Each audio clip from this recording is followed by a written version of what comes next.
Every story has two sides. But what happens when one side is rewritten? Again and again, until truth itself begins to vanish. This isn't just a story about manipulation. It's about recovery, reflection, and the anatomy of deception. A look inside the mind of a narcissist and the heart that survived it. You're listening to Diary of a Narcissist, where truth finds its voice again. Hi, everyone. Welcome back to the Diary of a Narcissist. If you have followed our last episodes, you've heard us break down deception and self-awareness. But today, we're entering the heart of it all, love. And we want to talk about what does it mean to love someone who is learning to love again? How do two people build trust after awareness? And how does real accountability looks like behind closed doors? This is Loving the Man Behind the Mirror, a conversation about love meets awareness and chooses growth over and over again.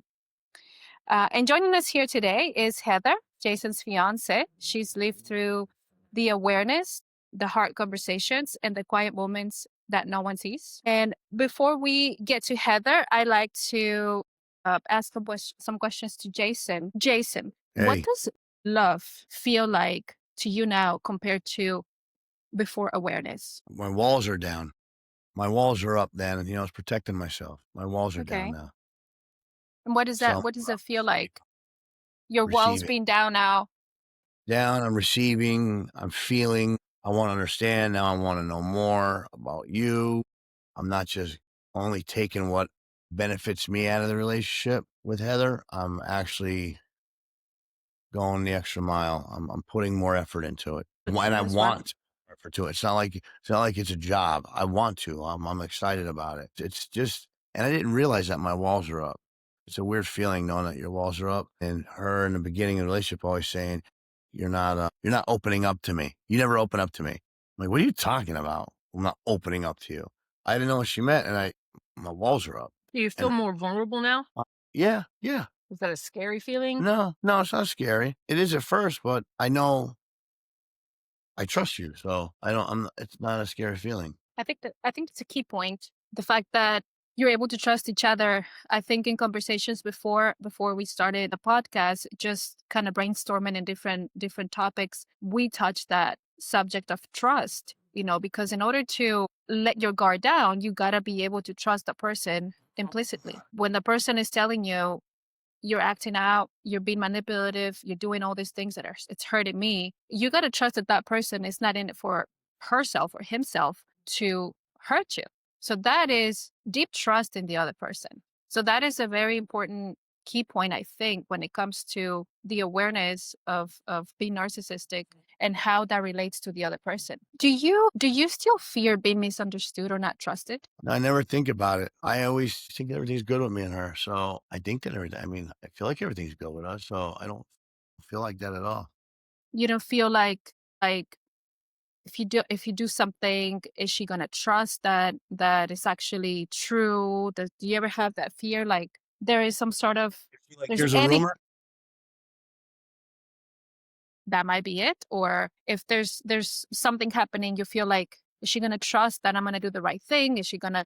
Let's say you're hanging out with your friends and you're going somewhere. Do you ever have that fear that Heather might feel like suspicious about things and she's not going to trust you, or you ever said something and you felt like, is she going to trust me? In the beginning I did. In the beginning I definitely did. Yeah, absolutely. Every time I went somewhere, I felt like, oh my God, I'm going to hear about it. Today, no, I don't feel like that at all. Was it because there was something for, yeah, for reasons to not trust me. Right. Okay. Well, that's really good point. Do you notice now when an old pattern begins to surface? Are you aware of it? Not all the time. She always is. I always tease her. I go, you love calling that out. But she's definitely aware of it on point. Me, I'm not until she calls it out. Sometimes I'm aware of, probably most likely not, because I don't really realize that my pattern till she brings it up to her if I'm really thinking about it. No, it definitely takes a catalyst. Like an outside source has to say something, and make them aware. Yeah. This is Now that I think about it, it's mostly her calling me out. I always tease her about that. You love doing that. just What takes her happens? around. What happens when Heather is not around? In other relationships, friendships, coworkers. Do any of your narcissistic traits ever play a role? I wouldn't know because I'm not dating them. They're not with me all the time. So if I am acting out, unless it really annoys them, they would say something to me because I'm pretty easy to get along with. So if I am acting out on that, I'm sure they're just excusing it. So I honestly don't even know. You come from a different place when you approach people. So from what I see, when I can see how you interact with your friends and others in other relationships, because you're coming from a different place, and it's they can see that in your heart you truly mean well. When the tendencies come out, when the I and that selfishness kind of comes out, it's a very weird thing to frame, right? In other relationships, it's easy to do with your spouse. It's hard to frame with others. So they don't, while they may feel like Jason's being very self-centered right now, it's hard to call him out because he's not trying to be, right? Frames it in a way like he's trying to help you, right? When he talks to a lot of their people. And so they kind of back off and just let him keep talking. I do notice that. And that's a very gray area, right? Because you do mean well. He means well. I didn't even know I did all that. It's just, it's still I and no listening. So that's a weird thing. I don't know why it's so easy to spot well, not easy to spot in relationships, but why it's so easy to frame with a spouse and harder to frame with others. I don't know. I think it's the intimacy. You obviously know him in a deeper level than everybody else. And it's an interesting point because, we talked before in a previous podcast, the types of narcissism and how he feels that he identifies with loud type, the one that I need to be seen, I need to be admired. But him being aware of having those traits, I wonder if, because now you guys own a successful business and you're doing very well, thank God. And maybe is the part of him that maybe always desired to be a leader and was shut down, Right. So maybe that's also not so much, I'm the only one that can talk, I'm the only one that can be seen and heard, but maybe there's a side of him that tries to resurface and try to be in control of a situation. This is my business and this is how I'm going to lead. That's how I maybe perceive it right now, just learning about it. And I think it's a very interesting subject, that the dynamics of relationships outside your interpersonal with your spouse. I think that's another subject entirely, but yes. And Heather, I know that you've been in a journey loving someone who's been in recovery, not only from narcissism, but, different addictions. And I want to know a little bit more. What is it for you? Accountability and internal growth. I want to get your perspective on how it is for you loving someone in recovery, what it takes for both of you to heal, because obviously you also have experience with narcissism in your family. I don't know if you were with a narcissist before. So I want to get insights about your journey. What was the hardest part of balancing compassion, all those things, self-protection? And with that, I'm going to ask the first question, if that's okay with you. Sure. I want to know what the hardest part about loving someone in recovery is. To go a little deeper besides the obvious reasons, right? The things that pop up and surface, the fighting and the abuse. I would say the hardest part is trying to understand yourself and what got you to this point, right? I think, and I don't know if you would agree, because I know you've been in this situation, but I think there was probably something broken in me that let me accept it for so long, especially having previous experience with it and not running away immediately. So that's the hardest part, is trying to understand yourself and work through that before you can even start to work through this. That's something that you have to come to terms with and be aware of yourself. Like, I myself have a problem. I myself am broken. Let's address that before I can address this. Otherwise, it's a nightmare. It's a back and forth. Right. Right. You're right. You're right. I do have experience, but I never experienced what you have. Being with someone after the fact that there is awareness on both ends. I just became aware, and I don't know if he's ever going to become aware, so Right. I don't particularly know the situation as it stands for you and Jason, but it's such an important point to realize, to do the inner work personally, to realize, well, why am I choosing this? And Mhm. of course, there's a lot of psychological aspects to it, but it's so brave.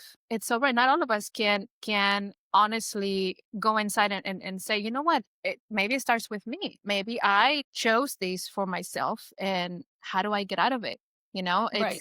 Uh, it is. It is. Do you have like did you seek help? Did you have therapy? How did you come to the realization that maybe you were also the problem or part of the problem? We live in such a self-help age, don't we? There's so many Yes. gurus and books and podcasts, right? There's so much information out there. And so I don't think I really ever dove in. There'd be nights when I was, hitting Google hard or listening to other things like this podcast, just trying to get some insight. And then there was a time that I had to reach out for therapy. Yeah. I think it's important. You need that outside insight, right? You need somebody else Absolutely. for you and put in perspective. I think that's so important. Support systems on both sides Oh, is yeah. so important. So yeah, I did have to reach out.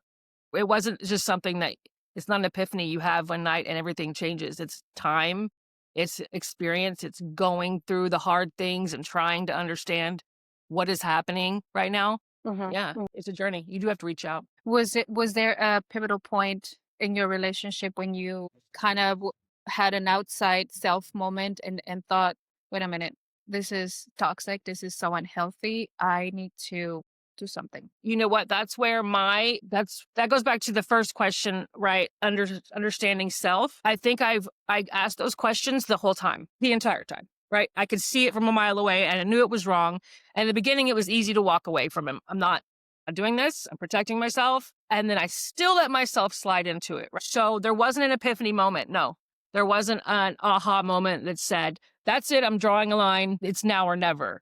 It was very gradual because he was learning, I was learning. And if I'm honest about it, the only thing I can make sense of is that it was God that just held it together. That's it. That's 100%. all it had to be, because all the times that he wanted to leave, I wanted to leave and just be done. Just I'm over it, but never did, right? That was God. It had to be God.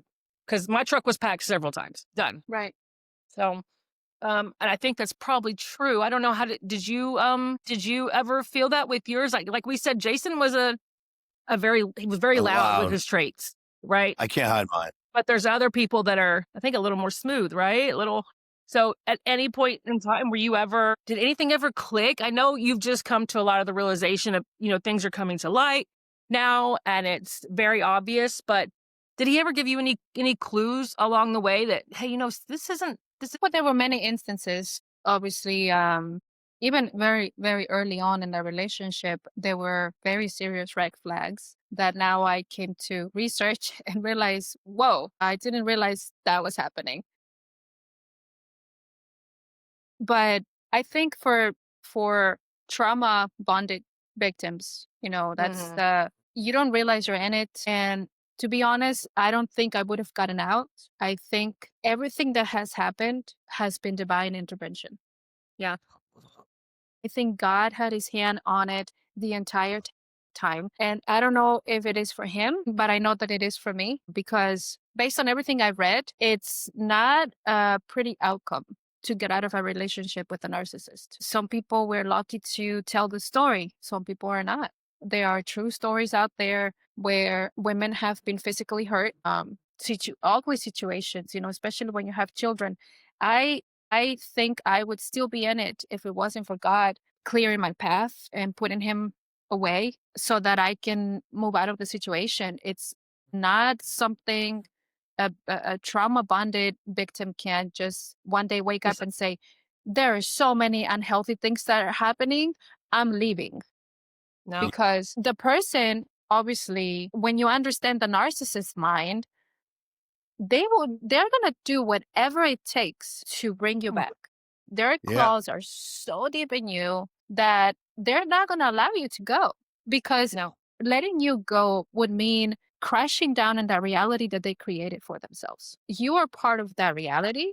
you're part of that model that they have, and leaving would mean their world collapsing. And Yep. so they're going to try everything on their book to bring you back: manipulation, guilt trips, gaslight, attack, love bombing, intense love bombing.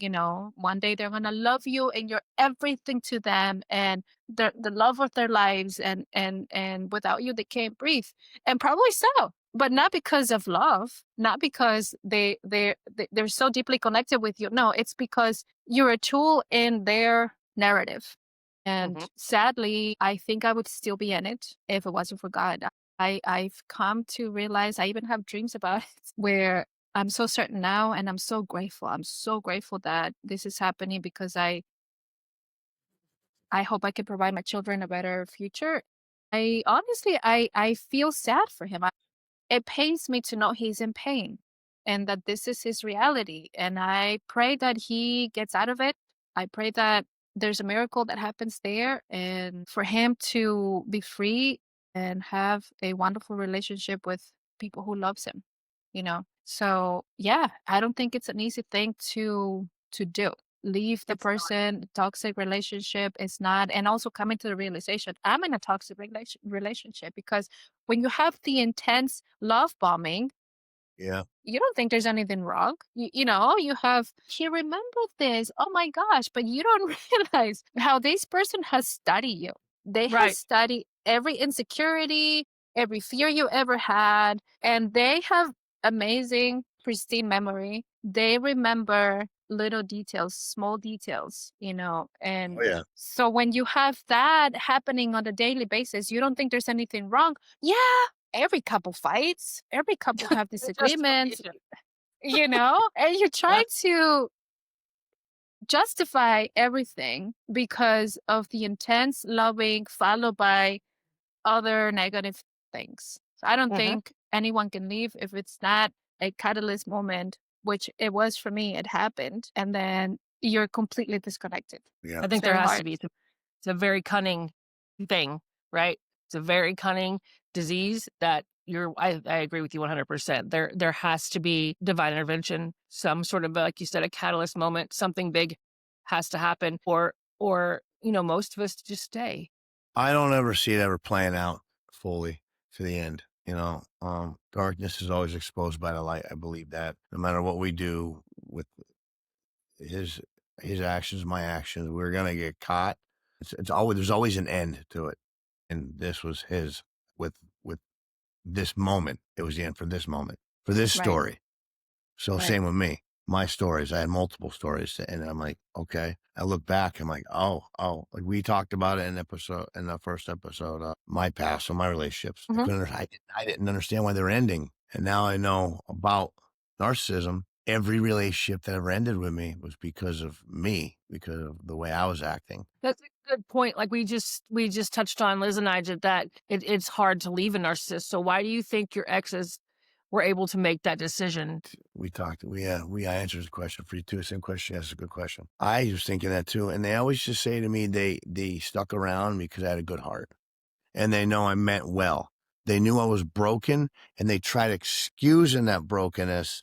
It got to a point where it was just too much work. It was, the relationship was sabotaged. The last relationship I was in was 7 years, but it wasn't 7 years of bad. It was maybe the last couple of years was a nightmare. The first couple of years were amazing because again, it was more of a friendship that used to go out all the time, and that relationship. And then we had Okay. So do you think, I'm sorry, I didn't mean to cut you off. Do you think that, like we said, divine intervention or she catalyst? loved cutting me No, off. I'm so sorry. I'm so sorry. She loved No, it. that's okay. I wonder okay. if the drug use was that catalyst, if it helped with the toxicity and the crazy, and it gave somebody a reason to be like, yo, Yeah, that's he is an alcoholic out of control. I'm out of here. Or was it the narcissism that ran them off? I kind of wonder sometimes because I never experienced that part with you, and they did. Narcissism definitely ran them off totally. My drinking, and probably with them, because they weren't in recovery and they weren't addicts. I was the addict. Every recent, the recent women I was dating, they weren't addicts. I was.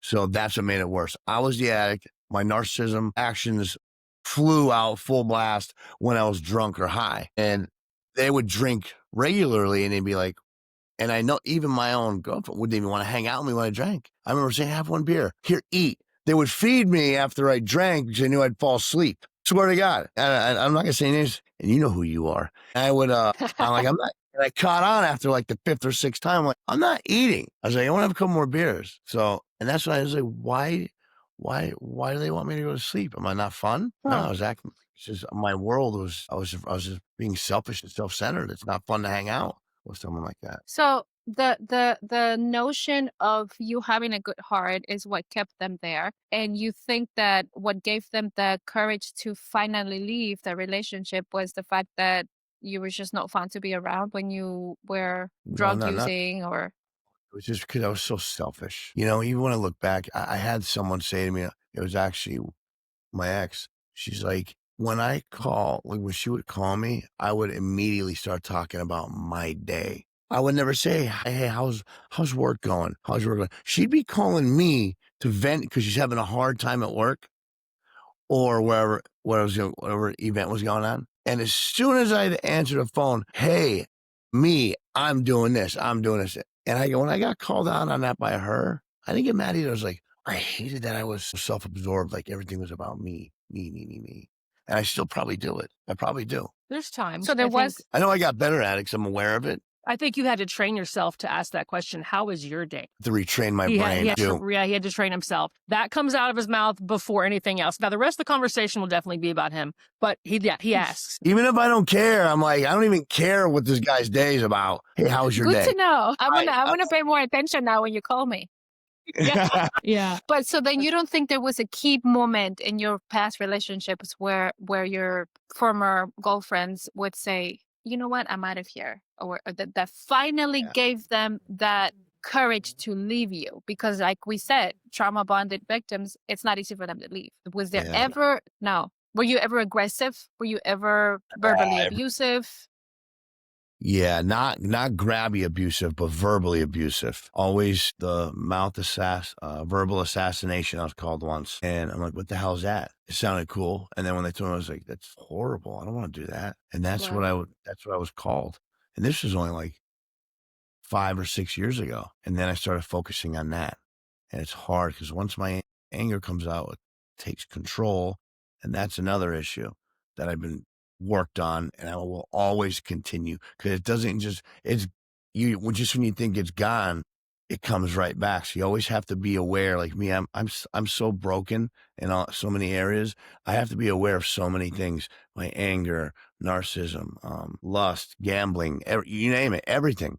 So I always have to keep myself on I always have to maintain, and that's why I need the Lord. Because I warm myself up every single morning with Jesus. Every morning, I don't care how crazy that sounds. It's the only way I get through my days. Beautiful.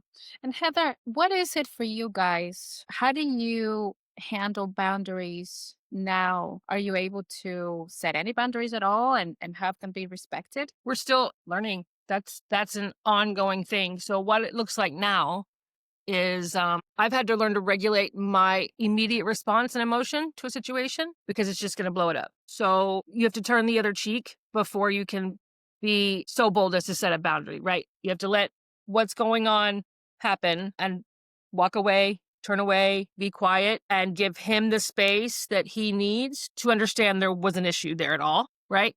And if he if he comes back and he says, hey, my bad, I'm sorry, then I know he's open. Then he's open, and then we can talk about it and set a boundary. If that never happens, we can't. We're still in that process. This is a journey, right? You cannot bring that to his attention if he's not ready to accept it or hear it. A lot of people are probably like that in a lot of ways, right? Yeah. But that's where we're at today.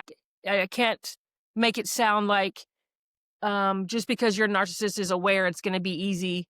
It's always work. Yeah, to say, hey, you're crossing a boundary. We need to talk about this. And they're going to all of a sudden react like a normal, healthy adult. That's not going to happen, right? You both partners need to understand that there's a way to traverse this and get through it. And it changes a little at a time. Well, it's hard in the beginning because we both have a strong personality. Yeah. Neither of us were taking a low road. I wasn't. I'm standing my ground. I'm the man here. That's how I used to think. And she ain't standing down. And so now we're at a point now where there's no yelling and one of us does stand down, even if it's me being irritated, I just shut right down, or she'll just go in the room. And we talked about this last night. She gave me an example when I was like, I don't act out all the time. She goes, every single day you do. I go, I do? I'm not even aware. She's like, in the truck you did. I go, when? I got irritated about that too. When? Defensive. The defensiveness I is get still there. defensive every time. And I'm like, why do I get defensive? Because she's not poking at me. Right. What I feel like she is. I feel like she's hitting a nerve, and I get so mad. I think I'm getting mad at Right. myself. I get mad at myself because I put high expectations for who I want to be and who I expect myself to be on a daily basis. Right. And yesterday, the example was he was driving a little erratically. Skills. I guess I let out like that. And he says, calm down, will you? Just relax. You should be used to it by now. Yeah, you should be used to me by now. Excuse me? Like, I mean, erratic. I mean, not okay. I believe it. Kind I of believe driving. it. So at this being point, dramatic. even if the passenger in your car is being a little dramatic, the baseline of that is they feel unsafe. Period. Right. And that is the And boundary right there. there's a boundary, and he's calm down. Yes. Will you relax? You should be used to it by now. And I'm like, holy crap! Do you understand what happened last time I asked you to calm down or relax? I didn't like it. It went beyond I didn't like it. Right. So yeah. So there's those little things that pop up every day. But what I said was, this is what I said, how I acted. That's right. You just reminded me. You go, how did you act? And you said, relax. I go, because I didn't have a reason to relax. I wasn't even acting out. I'm telling you to relax because you're acting dramatic about me driving. And there's the narcissist thing, right? He doesn't empathize with your side of the story, right? It's dumb to him. Yes. Yeah, he can't empathize with you. It's stupid. So yeah, I'm telling you to relax. You can't tell me to relax because I wasn't being stupid. Like, okay. Right. And I noticed in my relationship, there was, you just rang a bell in my head. Relax with you. I don't know how many times I heard that over and over about different situations, but it's funny because I think as part of the boundary that you set for yourself, even if you're not being clearly setting a boundary, like, hey, don't drive like that, that will be a clear boundary, right? But if you are expressing discomfort in it, that should trigger that signal in them and say, okay, I'm sorry. Let me correct my driving in this instance. But I think there is such a disconnection when it comes to that. You're right. I think it's rooted in the empathy, the lack of empathy. And I feel like they love to tell you how you should feel, Absolutely. how you should think about something, So you shouldn't feel this way because I'm not doing anything wrong. Sorry, I'm just relating to it. It's funny. We can laugh about it now because I feel like it doesn't come from a place of making fun or not taking it seriously. Yeah. It is a very serious issue. I think it's more part of the awareness and part of the journey that we're in, healing from it. Obviously. What's funny is that when we talked about the relax moment, it triggered something for you. And when you and I speak on the phone, I understand that they use a lot of the same keywords, right? Yes. I know. When they tell you you're just being ungrateful or you're so negative or just relax, that there's a lot of the same keywords they'll all use to kind of put you in your place and take you back down again. Part of the gaslighting and things like that, manipulation. When I hear you guys talking about it and you're talking about your ex, I'm like, that's me. I swear to God, I'm sitting there, I hear you guys talking. I'm like, wow. Two different types of He sounds exactly like me. We're two different people. He's the calm, smooth guy who can smooth his way into anything. I'm not that guy, but we use the same terms. We use the same tactics, same term. Yeah, that's crazy. Oh, yeah. Well, because the underlying goal is to maintain control, the illusion of it, Oh my gosh, yes, in conversations, it's funny because you're right. You would never, and it's funny because you and I talked before about when you first met him and how you had this feeling about him. I would have never guessed, never, that he was. And even though in the beginning of my relationship with him, I was warned by his ex. She told me a lot of things, Just for the record, she's on, not me. I didn't know. Heather, when she first met Adam, she knew something was off him. So. Right. See, but I had no idea. When I first met him, you're right. It was fate. It was a beautiful love story. And everybody thought that too. Everyone thought that. The friends that were there that we met because of them. Friend in common. Everybody thought, oh my gosh, you guys are so meant to be. But that's the kind of narcissist he is, you know. You won't realize until it's too late. Let's put it that way. You want to hear a funny They're con men.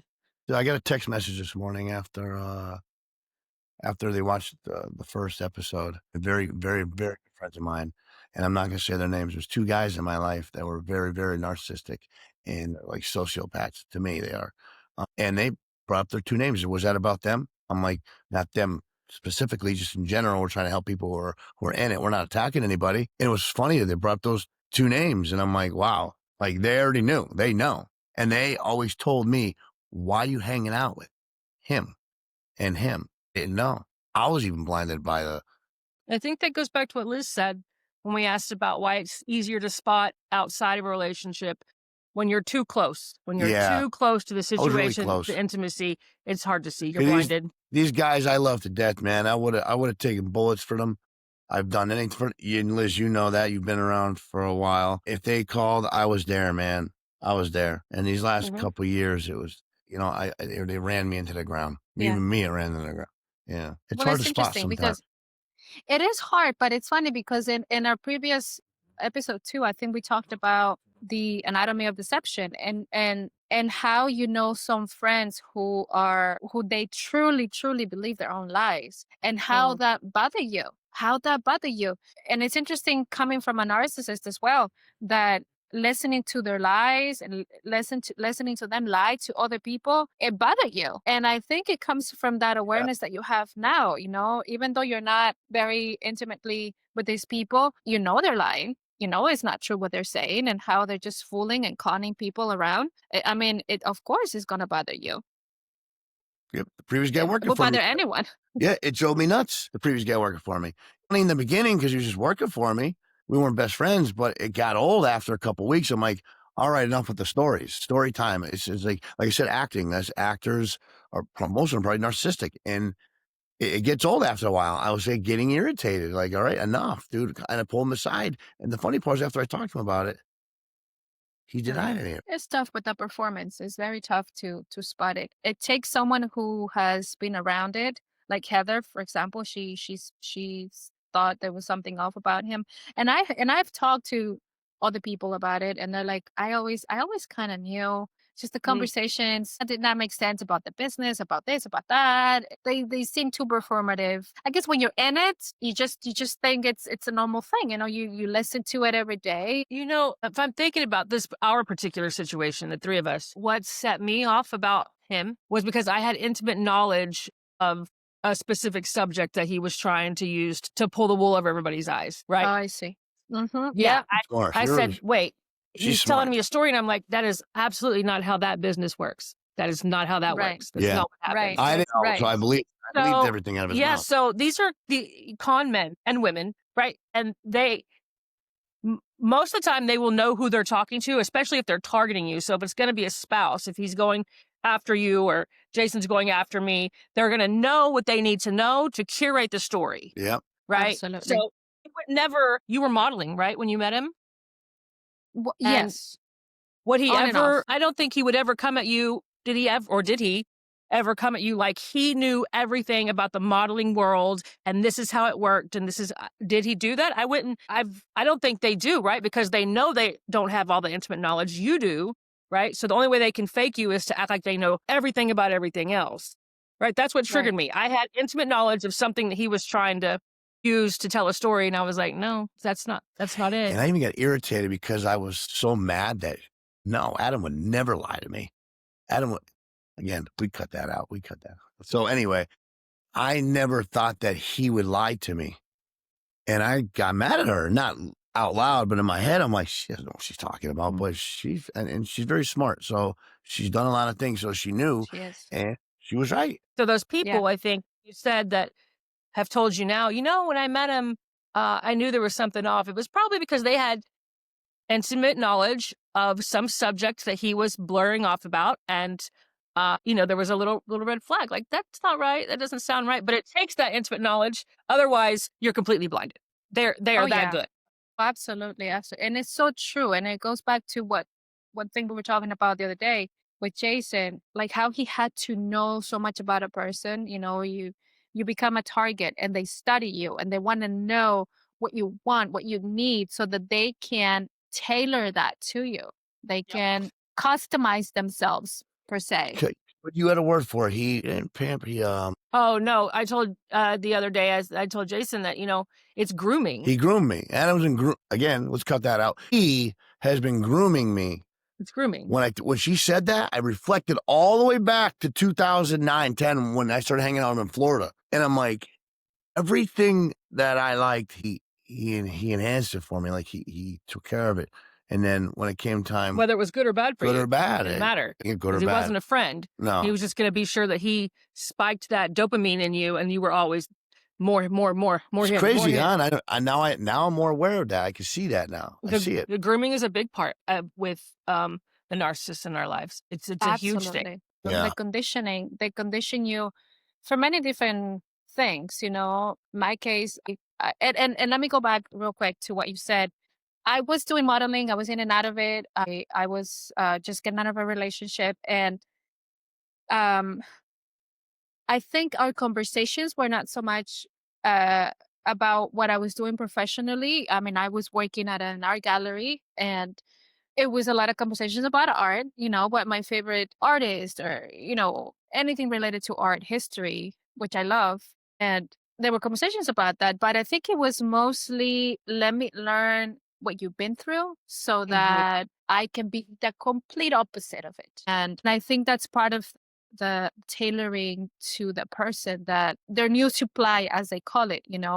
At the time when I met him, I didn't realize that he was actually in a relationship still with someone that he terminated that night that we met.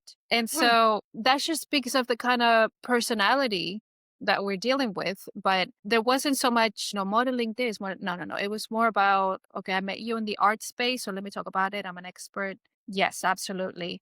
But I think it was mostly, let me learn what you want in life, because I want something with you here. I want to get you. And that was part of the profiling. Right. Yeah. The profile. Where am I going to place this hook? And he did. I wanted children.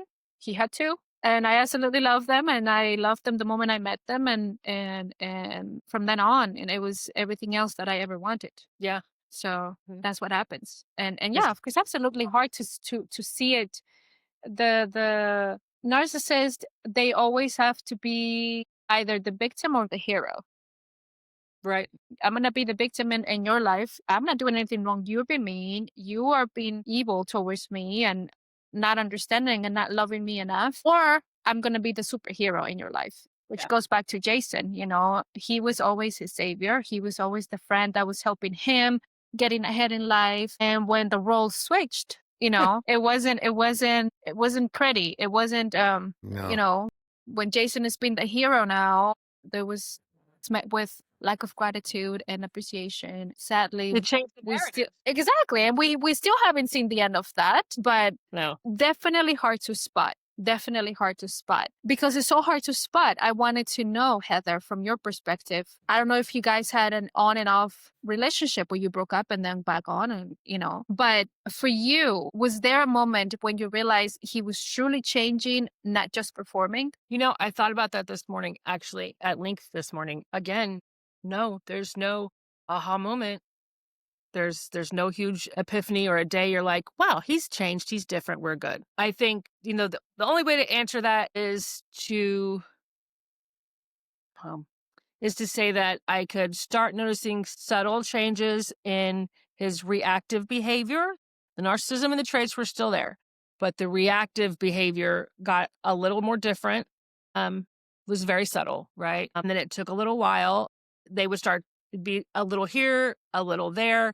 And then we'd have a blow up and we'd get a setback. And that went on for about 6 months from the time I first started to notice little subtle things. 6 months of, okay, it's a little different, to, whoa, here we are. We're right back where we started, until there was a really, really big blow up again with the catalyst. He kind of did a complete 360. I'm not going to say overnight. For him, it was probably a long, he probably thought about it for a while. And then what he presented to me was, in my eyes, just one day to the next, now he's going to try. So if I had to say there wasn't one moment, it was probably, like I said, a 6, 7, 8 month process to where I noticed a little change. We'd get a setback, and then he started to ask you how your day was. Let's just say that, right? I little do things ask like now. that.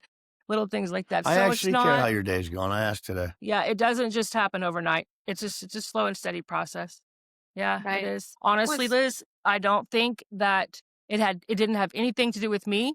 Obviously, it was our relationship on the line. But if Jason didn't have recovery from addiction in his life and the tools Mhm. that gave him early on, way before me, and the people that put in his life early on, way before me, if those things didn't exist prior to this, we wouldn't be here today. I'd be in jail today, probably. We wouldn't be here today because he used those tools in his journey with narcissism and those people in his journey. It took the men in his life for him to call in that 6-month period and be like, when he was starting to ask questions, like, I think at first he was asking the question just to get somebody to co-sign and be like, you are right, man. She's crazy. But they didn't bounce back like that. They came back like, no, this is not okay. So it takes those people. It takes that support system. And again, a journey. It's not a immediate overnight, wow, this is different. No, it's a lot of work, and it's a lot of humility. A lot of humility. A lot.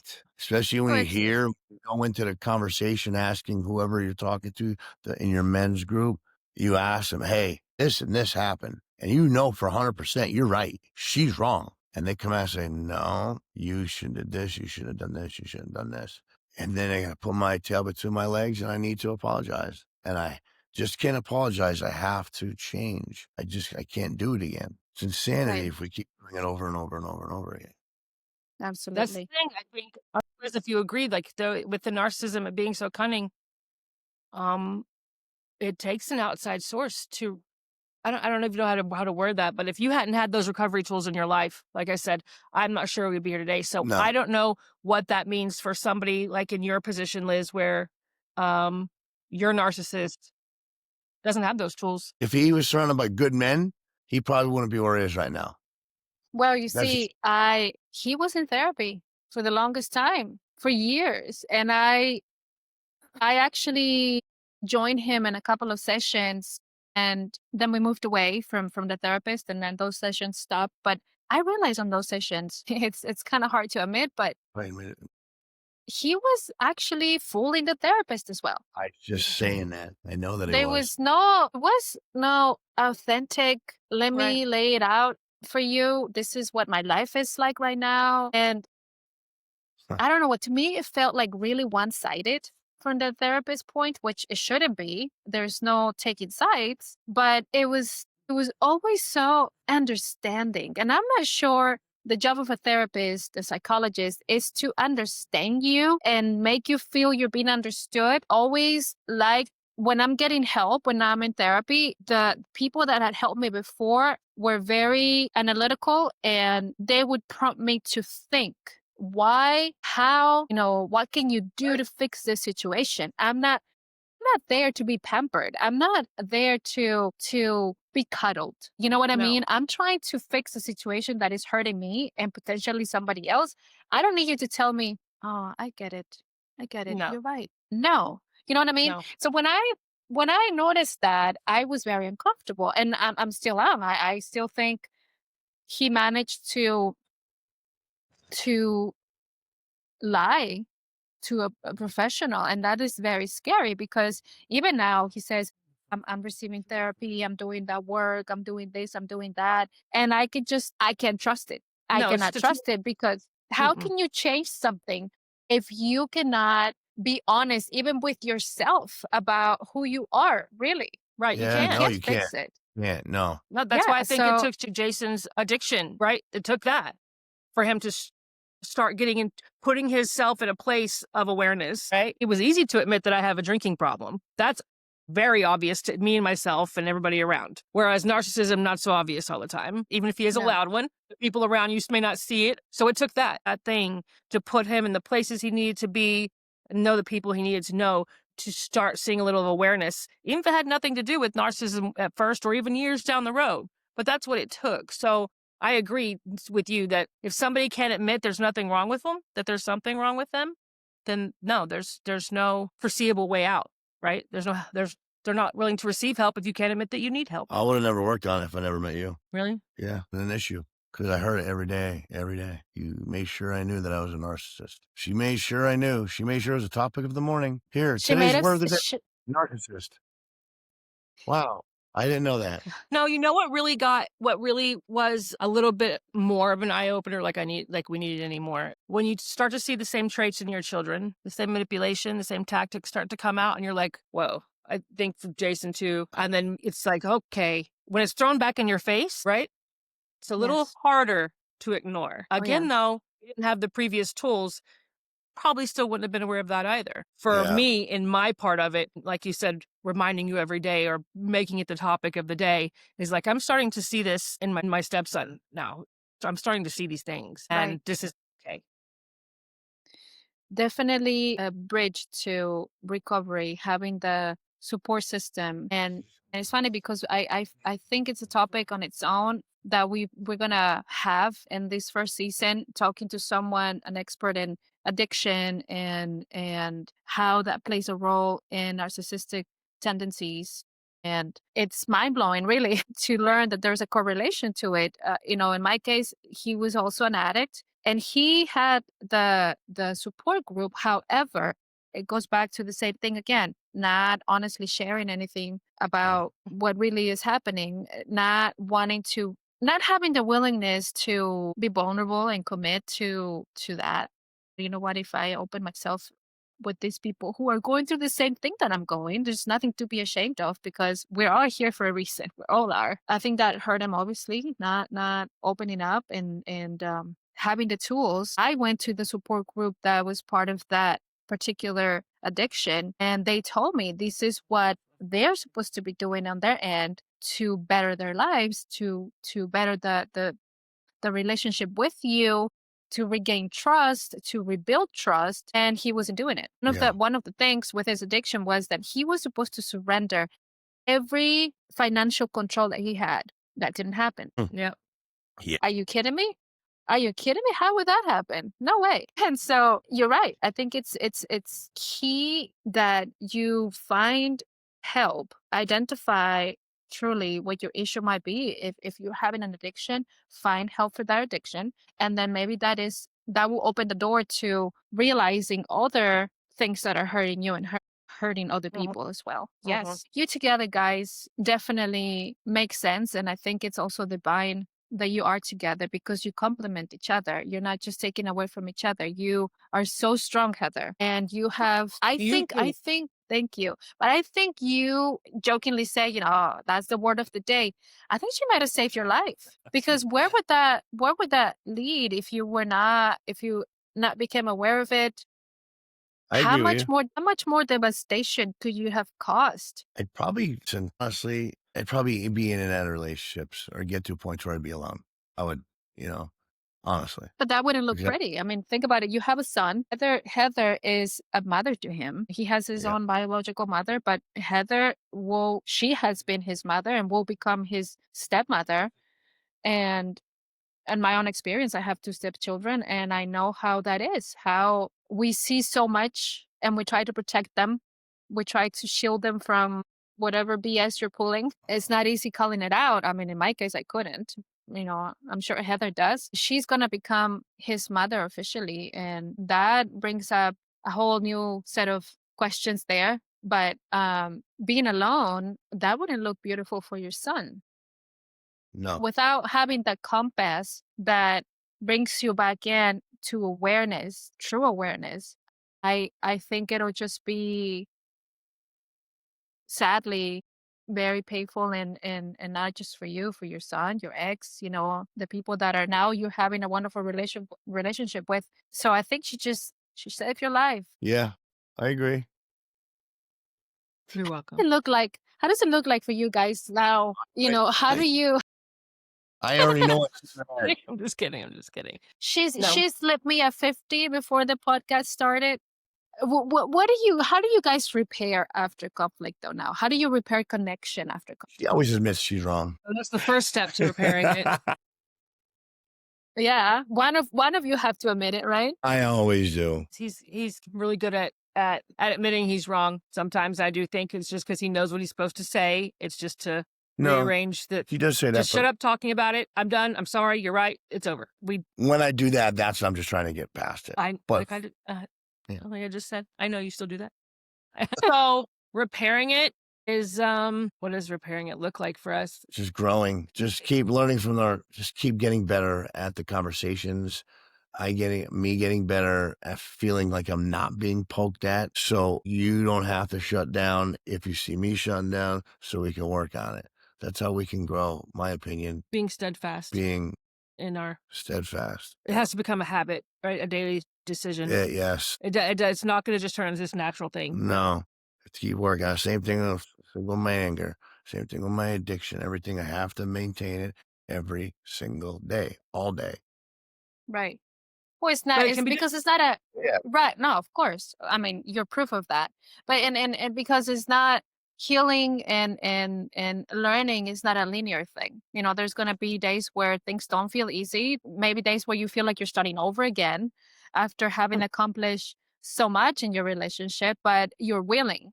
And I think that's where real love grows, really. And with that, what I wanted to know, you know, because we're getting into that subject of love. What have you learned, both of you, about love during this healing process?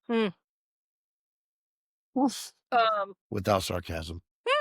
Honestly, and this probably has a lot to do with our age at this point and experience with how we see the world around us and how we react to things. But I understand more now than ever that, love is a verb, right? It's an action word and it takes work every single day. And it's not a Netflix special. It's not a Hallmark card. It's not all roses, right? It takes work. You have to choose to love a person. Absolutely. Our relationships don't start out that way. We have those butterflies and the dopamine hits and all those things, and the in love that people like to say. That in love is, you're not going to feel that way every day, especially if you're dealing with any kind of a problem, really, whatever it may be, which most of us do. It's life. So it's love is not something you feel; it's something you do. I definitely didn't choose to love you. I just started loving you. I don't choose to love anybody. Just happens. You don't think you choose love every day? No? I mean, on the people that I love, yeah. Not just a random person. I think you making the decision to be a better man is choosing to love me every day. Yes. Yeah, absolutely. There you go. Okay. All right, I'm wrong again. No, you're not. No, you're not. Well, because, obviously healing relationships require two people willing to be uncomfortable together, for sure. Yeah. To tell the truth, even when it's hard, because peace that costs your authenticity isn't peace, it's pretending. Healing doesn't mean perfection. It means awareness, accountability, choosing love through honesty. Recovery isn't a destination. We talked about this before. It's a practice that reveals who we are when no one is watching. Yep. Love, when it meets awareness, becomes the mirror that doesn't lie, but still forgives. And I think that's very powerful. Yeah. Can I turn that around on you, Liz? Can I ask you? Yeah. Oh, absolutely. Since you're so fresh in your experience, what you're going through right now, what does love look like for you right now? Since I feel like you, right? Since I can only imagine what that feels like to have, no, I know what that feels like to have your life. All of a sudden the curtain is lifted and it's this shock of like, oh my God, this is my life. This is the reality of it. And now I'm rebuilding and I have little people that I'm taking care of. What does love look like for you and yourself right now? And maybe that's not with another person in your life ever or the other person, but for yourself. Well, it certainly has given me, this opportunity has given me a chance to understand what love means for the other person in my life, which I've come to the realization that there is no love. As much as I like to convince myself, because the alternative is more painful, I don't think there was. And so it has shifted, but I'm not hopeless. I think all the love that I had for him has poured more heart into my children and to myself more, because I truly abandoned myself. Yeah. I truly forgot the girl that wanted to accomplish different things and wanted to do, whatever dreams I might have had before. they were out of my radar for a long time. And I thought, okay, that's what happens. You get married and you have babies, and that's it. That's it. Hold it off for a long time, having children. My first one was born at I was 30. I was almost 30, I think I was. And I was okay with that. I had done so many things that I wanted to do before that. I've traveled the world. I worked in what I wanted to work, the space that I wanted to be in. And I thought I fell in love with this guy, and life is beautiful. I have it all, really. I thought I had it all. The family, the husband that was a gentleman, caring, loving. It's hard to think it was just a performance. Yeah. It's hard to accept it. Especially for that long. It wasn't true. It was not true. And it breaks my heart for my kids. So love for me in a level of being with somebody else right now, it's completely out of the question, at least for now. But learning to love yourself is happening. I'm learning to love myself. I'm learning to forgive myself for having abandoning myself, for having allowing that to go on for so long. So that's what love is right now for me. It's opening the space for forgiveness and healing and transformation and reclaiming my voice, my autonomy, my independence. I think that's what love is right now. Absolutely. Loving those little ones so much. Yep. It hurts. I think that's what it is. And this is what happens when somebody finally escapes abuse, because NPD, or narcissistic personality disorder, may be a disorder. It may be diagnosable and something you can work through, like Jason and I do. But don't misunderstand, it's abuse 100% at the end of the day. Yes. And for survivors, they're like yourself and even me, there's a lot of hope and healing to be had, which I think is why you guys doing this podcast is such a great thing, because people really don't dive into it. It's interesting. I was reading this morning that there's only 1 to 2% of the population in America that have actually been diagnosed with narcissism. That's not a lot. No, not When you at all. think about it, I can't even count the number of times I've encountered it, or I've had a friend that is one, or been a victim of one. I'm like, wow, why is only 1 to 2%? I know so many. Are we really not talking about that? Are we really not addressing this? I just think they hide it very well. Most people just don't see it. Sure, absolutely. I won't see it. I'm aware of it now. Sure. How many people wear my shoes? I'm narcissistic, and I didn't even notice it. So that's why it's probably like Not diagnosed. 75% of the population. I think, it's very much more prevalent than we can put numbers to. So I think that's why this is so great that you guys are doing this and, getting this out there. I think a lot of people need to hear it from both sides. There was this thing I read about gender diagnosis for narcissism. Obviously there's a lot of women that are very narcissistic. But I mean, it doesn't forgive. The way it sets, it's not based on just being a male or a female, and how it's diagnosed most of the time gets misdiagnosed because of how society perceives women versus men. And the grandiose would usually be given to the man, and the the one that hides behind the shame will give it to women. And so that is usually a misconception. Women can definitely be the grandiose type, the one that always wants to be the center of attention, the one that is so malevolent that would con and hurt people really badly. It's not just the man. And so that plays a big role in diagnostics when it comes to narcissism, which is very hard to diagnose to begin with. A lot of people just stop with, you're not narcissist, you just have the traits or the tendencies, and so again, it goes back to the person being absolutely painfully honest about who they truly are to be able to actually be diagnosed. The person who is so deeply in it would find a way to lie their way through, even with a professional. In my experience, has happened. And so it's tough. It's very tough. And I wish more people were aware. And I hope these space that we are creating definitely brings more awareness to this subject. It's not just, he's a narcissist. It's a serious thing. It's a life-changing situation to live with a narcissist. Yeah. And I was curious how you, Heather, how do you protect your own mental health while you support him and his journey of awareness? Honestly, I don't know if this is the right way or not, but um, I'm going to say I shut off. I don't shut down. I just shut off. I don't give it any more space um, emotionally or mentally than I need to. Like, for instance, when we're in the middle of something happening, I used to react, right? And that's what he wanted from me. He wanted a reaction. So then he could, measure what his next step would be. I don't do that anymore. I shut off and walk away. That's the only way I can maintain my boundaries, my mental health, what I'm going to do. You have to regulate yourself. Other than that, I would just say that, prayer, giving it to God, which I need to give Jason his credit for. He brought God into my life. He did that, on top of all of these things we talk about. I didn't want to have anything to do with God when we first met. So Jason was the divine intervention in my life in that aspect. So that helps a lot, just prayer and letting go and understanding that, God has a plan and God has my back. And in 6 minutes, Jason will come in here and say, sorry. I'm kidding. Would you say Yeah. that's your advice to? Say I'm sorry too. She knows I'm going to say. So I know sometimes I'll sit there and be like, she knows I'm going to say I'm sorry. I'm making her wait.